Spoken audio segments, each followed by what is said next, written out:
Okay. My sidecar product launch is the meeting cost calculator. And it was launched by a company called Fellow. And so Fellow talks about them, like calls themselves an all-in-one meeting transcription management software for remote and hybrid teams. Their goal is to help companies have fewer and more effective meetings. So they help with like automatic transcription and note taking. They help with like the prep of meetings, but also just the general, like how as a company do you operationalize more effective meetings within your company? Because we all know meetings can be a big like cost center and a big waste of time. So let's go back to July 2023, and Shopify at the time, and Grayson, you can maybe toss up on the screen like a shot of, I think there's a bunch of articles. It went viral. Shopify actually introduced they built their own meeting cost calculator in the company. So they basically went out and said, hey, we're now calculating the cost of every meeting. And so based on who was in the meeting, their salary, and how much time the meeting was, they were able to say how much it was costing them. And so it really brought a lot of attention to like how much money meetings are costing us so that they can focus on making them more effective and have less. Like Shopify also, they instituted like company-wide things like no meeting days and stuff like that. They were really kind of like on the leading edge of that sort of thinking.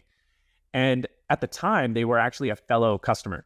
So Fellow saw what they were doing. They also saw how essentially like how much of this was coming a trend. So they saw search volume for meeting cost calculators start to increase a lot.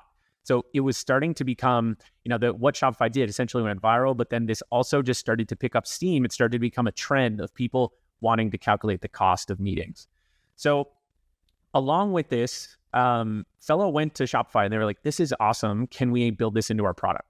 And so in working with Shopify, they were actually able to build in this meeting cost calculator functionality, but it wasn't a standalone thing. They actually had it as part of 8, what they called guidelines. So the meeting guidelines are a group of capabilities within the Fellow app that are all about how to operationalize and set guardrails around how your company does meetings.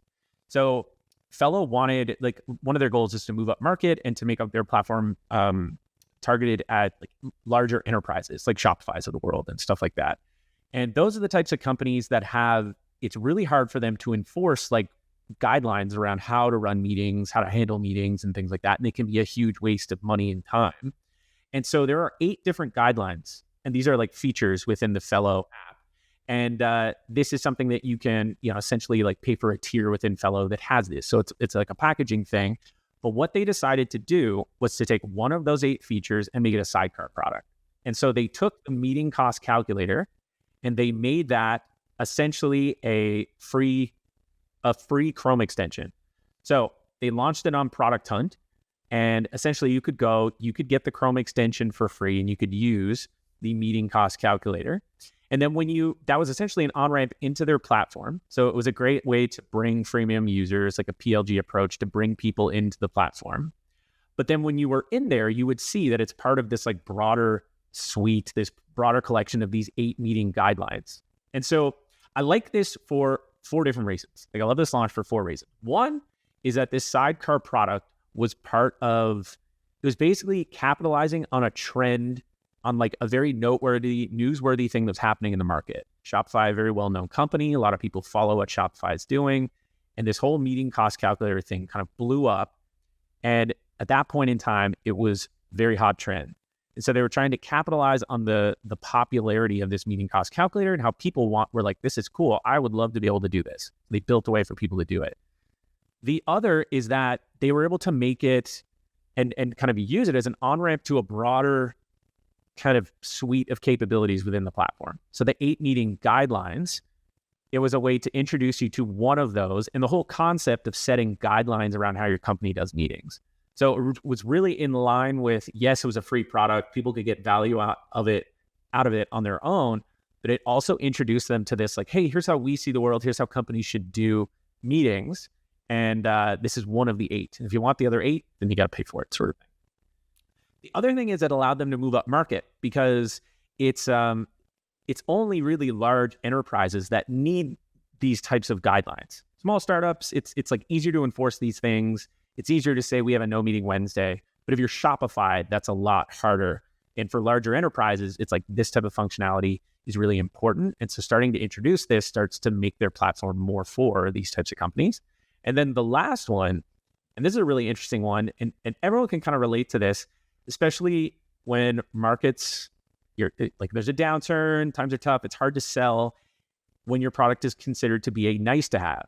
And in a case where a product like, say, Fellow might be seen as, yeah, it's great for like helping us do automated notes and help prepare for meetings and things like that. If it's not seen as a must-have, then it's hard to like make a case for bringing this into an enterprise and having like seats to pay for seats for everyone and all that.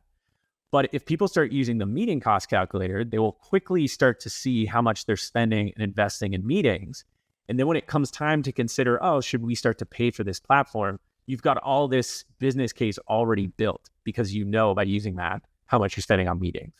So for all those reasons, I really loved like the strategy around this launch. They launched it on Product Hunt. I don't think it didn't get Product of the Day. It did well on Product Hunt, and they've tried. Listen, not number one. It's not number three. But it's those four things that I love the most about this. It's just the strategy, how it worked with their positioning, and those four reasons. So I'll leave it at that.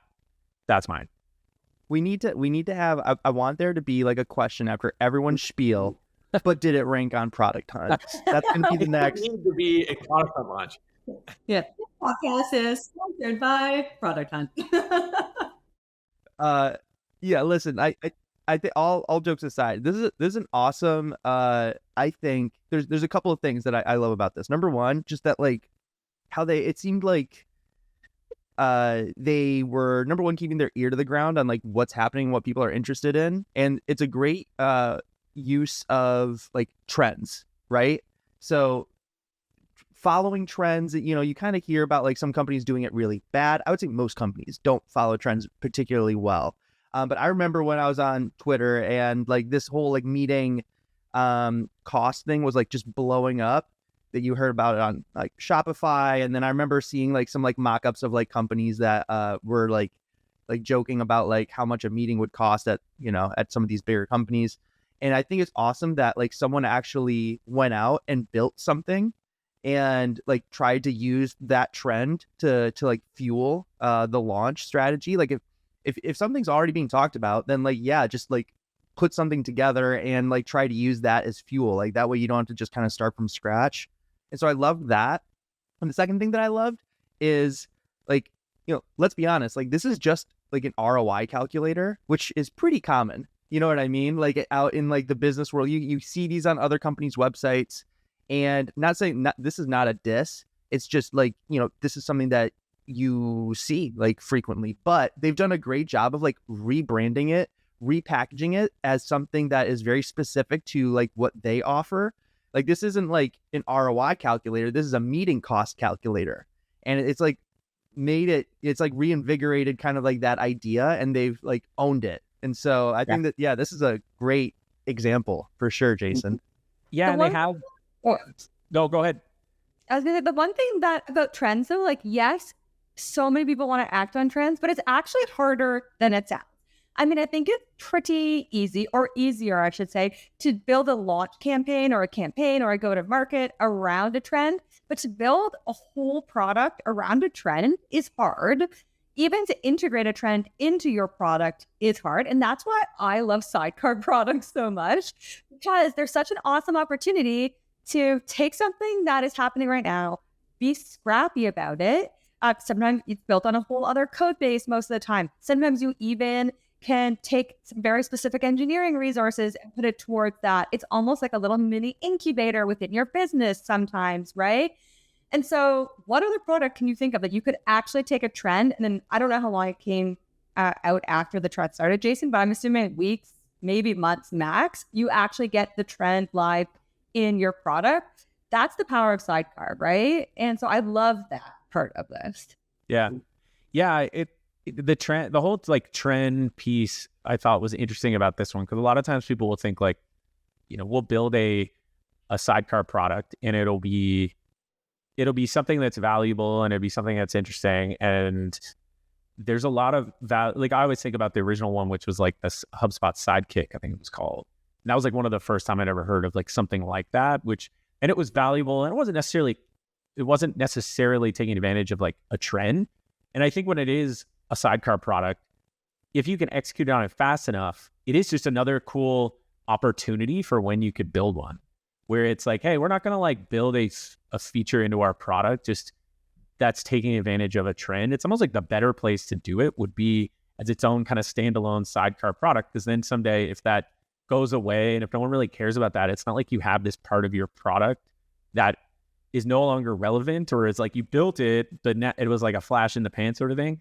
A sidecar product is almost like you said, a cool incubator to like try something, and then maybe you'll build it into the broader product itself. It's a great way of mitigating risk and really testing like product market fit with certain concepts totally before you overinvest in your main product.